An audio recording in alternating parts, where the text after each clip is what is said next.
জাতীয় নাগরিক পার্টি বাংলাদেশে উচ্চকক্ষের যে ধারণা, সেখানে পিয়ার পদ্ধতিতে নির্বাচনের ব্যাপারে আমরা আমাদের বক্তব্য উপস্থাপন করেছি। আমরা মনে করি যে যদি বাংলাদেশে দুইটা হাউস হয়, আপার হাউস, লোয়ার হাউস, এবং লোয়ার হাউসে পিটিপি পদ্ধতি, অর্থাৎ পূর্বে যে পদ্ধতিতে আসন ভিত্তিক প্রার্থীকে জিতিয়ে আসার যে পদ্ধতি, সেটা যদি থাকে, আর উচ্চকক্ষে যদি সেই অনুপাতেই যদি প্রতিনিধিরা সিলেক্টেড হন, অর্থাৎ কোনো একটি দল তারা যদি নিম্নকক্ষে 150 আসন পায়, উচ্চকক্ষে তারা 50টি আসন পাবে, এই পদ্ধতিতে না থেকে বরং উচ্চকক্ষে যদি ভোটের অনুপাতে সেখানে প্রতিনিধিত্ব ঠিক করা হয়, তাহলে নির্বাচনে অংশগ্রহণ করা দলগুলো যারা অন্তত 1% ভোটও পেয়েছে, তাদেরও একজন প্রতিনিধি আপার হাউসে থাকবে, এবং এর মধ্য দিয়ে বাংলাদেশে আসলে ডায়ালগ নির্ভর একটা গণতন্ত্রের চর্চা আমরা তৈরি করতে পারবো।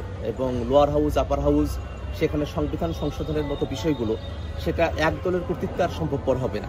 আপার হাউসে যদি অনেক দলের একটা অংশগ্রহণের জায়গা আমরা তৈরি করতে পারি, বহুদলীয় গণতন্ত্রের চর্চাটা সেখানে থাকে, সেক্ষেত্রে কোনো একটা মৌলিক পরিবর্তন সংবিধানে করতে হলে একটা দলের এজেন্ডায় সম্ভবপর হবে না, যেহেতু সংবিধান গোটা জাতির একটা দলিল।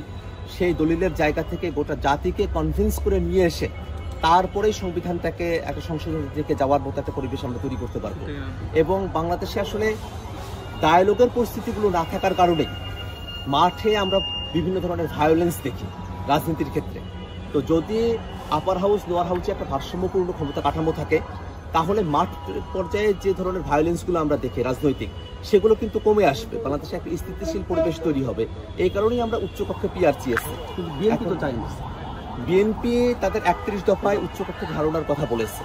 এখন আমরা যখন একটা কার্যকরী উচ্চকক্ষের কথা বলছি, ভারসাম্যপূর্ণ ক্ষমতা কাঠামোর জায়গা থেকে পিআর পদ্ধতিতে নির্বাচনের মধ্য দিয়ে উচ্চকক্ষের প্রতিনিধিত্ব ঠিক হবে, এটা যখন আমরা বলছি, তখন যখন বিএনপি এসে একেবারে পিআর হলে উচ্চকক্ষ চাই না, এই পজিশন তারা যখন নিচ্ছে, তারা কিন্তু তারা যে 31 দফা দিয়েছে তার বিরুদ্ধেই কিন্তু তারা অবস্থানটা গ্রহণ করছে। অতএব দেখা যাচ্ছে যে বিএনপি যে সংস্কারের কথা বলে, তারা যে খুব গর্ব করে বলে যে বিএনপি সংস্কারের প্রস্তাবক, অনেক আগে থেকেই তারা সংস্কারের প্রস্তাবনাগুলো দিয়ে রেখেছে, আসলে তারা তাকে কতটুকু ধারণ করতো সেটা নিয়ে আমাদের মধ্যে একটা প্রশ্ন তৈরি হয়েছে। এবং বিএনপি যদি মনে করে যে তারা যেভাবে সংস্কারের প্রস্তাবনাগুলো দিয়েছে সেটা যদি টেকসই গণতন্ত্রের জন্য উপযোগী না হয়, ক্ষমতার ভারসাম্যের জন্য যদি উপযোগী না হয়, তাহলে তারপরেও সেই প্রস্তাবনাগুলোর আলোকেই সংস্কারগুলোকে বাস্তবায়ন করতে হবে, তাহলে সেটা আসলে আদতে সংস্কার নয়, সেটা হলো পূর্বেকার যে সিস্টেম, সেই সিস্টেমের একটা এক্সটেনশন। আমরা নিম্নকক্ষের একটা রেপ্লিকা উচ্চকক্ষে হোক, এটা আমরা চাই না, বরং উচ্চকক্ষে বহু দলের একটা অংশগ্রহণের সুযোগ থাকুক, একটা ডায়ালগের সুযোগ থাকুক, উচ্চকক্ষে 2/3 মেজরিটির সমর্থনের ভিত্তিতে যেন সংবিধান সংশোধন করা যায়, সে বিধানটা উচ্চকক্ষের সংবিধান সংশোধনের যে আওতা সেখানে যুক্ত করা হোক, এবং বাংলাদেশে একটা ডায়ালগ নির্ভর, পলিসি নির্ভর এবং একটা সিস্টেম রাজনীতি বাংলাদেশে তৈরি হোক, এটাই আমাদের প্রত্যাশা। এবং আমরা আশা করব যে বিএনপি তারা তাদের যে বদ্ধমূল ধারণা আছে সেখান থেকে তারা সামনের দিকে অগ্রসর হবে। 31 দফার মধ্যেই তাদেরকে আটকে থাকতে হবে। এর মধ্য দিয়ে কিন্তু বিএনপির আর একটা কথা, যে সংস্কার চলমান প্রক্রিয়া, সেটা কিন্তু আসলে সাযুজ্যপূর্ণ হয় না। সংস্কার যদি চলমান প্রক্রিয়ায় হয়ে থাকে বিএনপির তরফে, তাহলে 31 দফাকেও তো চলমান করতে হবে, 31 দফা থেকেও সামনের দিকে অগ্রসর হতে হবে।